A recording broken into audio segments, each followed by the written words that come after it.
to discuss Labour's expectations of the Minister's budget on Wednesday is COSATU Deputy Parliamentary Coordinator Matthew Parks. Thanks very much for joining us, Matthew.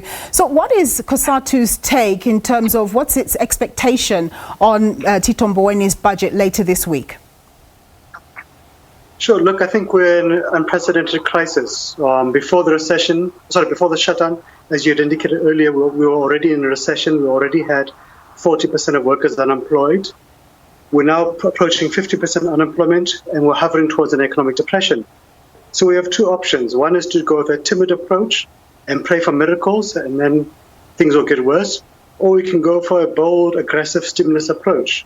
This is something the President has called for. That's something that we as COSATU believe.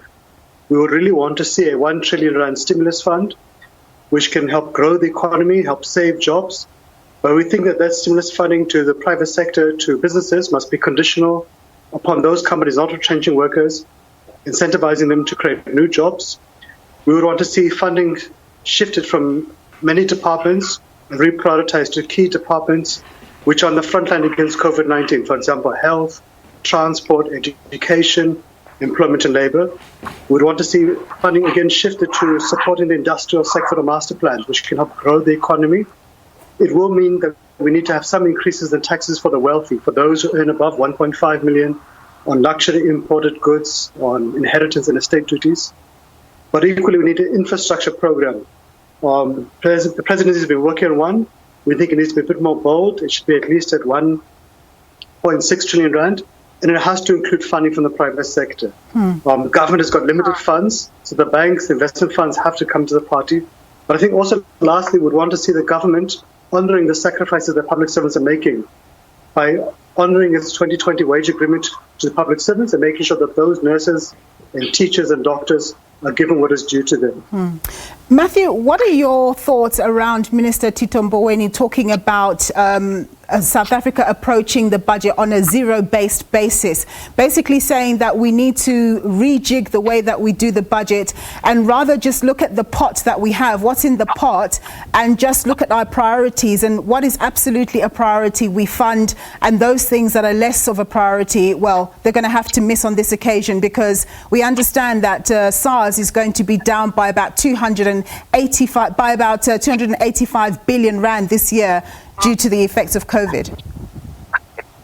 Look, I mean, I think, to be honest with you, saying we have a zero-based budget is a political gimmick. There's no such thing. 35% of your budget goes to the worker salaries. Other things go to capital infrastructure programs. But we agree with him in principle that we need to significantly reprioritize government expenditure. It has to go to the frontline fight against COVID-19, to making sure schools are safe, the hospitals are ready, that we have enough health and labour inspectors to enforce their health and safety plans. But we also need to see a significant shifting of funding towards growing the economy, infrastructure, energy, rails, ports, things which will grow the economy. So we agree with the Minister that you need to slash what we spend on politicians, what we spend on politicians' wives travelling, on the many luxury and wasteful things that you see in government all too often. But equally, government has to get its act together and deal with the wasteful expenditure and corruption, which consumes about 10% of our budget every year, which is about 150 billion rand. And you would see every day in the newspapers, in the media, we see millions of rands being looted in the state. That has to be dealt with, because you can adjust all you want, but if you're not dealing with the massive holes in the government, then we're just playing games here. Yeah. The ANC Secretary General was talking about companies reversing the job cuts that are taking place. Do you think that a number of companies are moving too fast with cutting jobs and not giving it enough time to see what happens post-COVID? Yes, we think employers all too often, both in the public and the private sector, are quick to throw workers under the bus when there's any crisis. We had supported the UF releasing over 40 billion rand to assist companies to pay for the workers during the shutdown. That is designed deliberately to avoid retrenchments. We supported governments availing 200 billion rand through the banks to assist companies, but we're quite disappointed that so far less than 5% of that money has been released to companies. So government and the banks need to make sure that money flows quickly to employers to avoid a mass retrenchment crisis.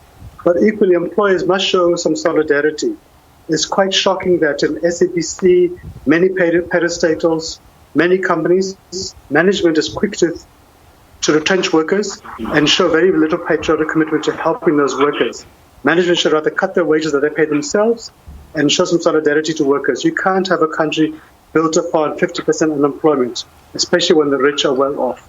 Yeah, it's a very tricky situation. Of course, we have the labour stats coming out for Q1. They're unlikely to reflect what's happened post-COVID because they reflect what happened between January and March.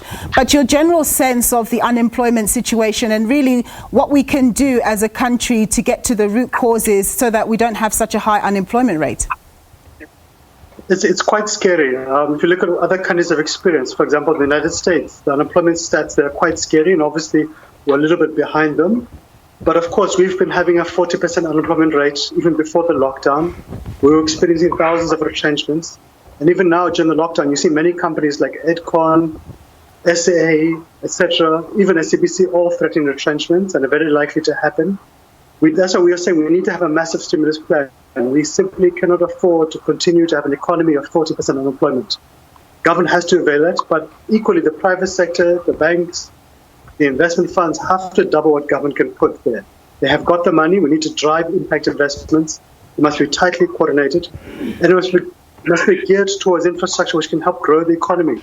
So if we can sort out the queues of the ports, we can help grow manufacturing and agricultural exports. If we can sort out ESCOM, again, it will make it easier for businesses to thrive. But equally, government and the private sector and even us as consumers, we must really drive a buy local campaign. Instead of us buying imports from China or wherever, we must buy South African goods. That is the quickest and most sustainable way of growing the economy. Thanks very much, Matthew, for your time and your insights there. Matthew Parks, he's the Deputy Parliamentary Coordinator for COSATU.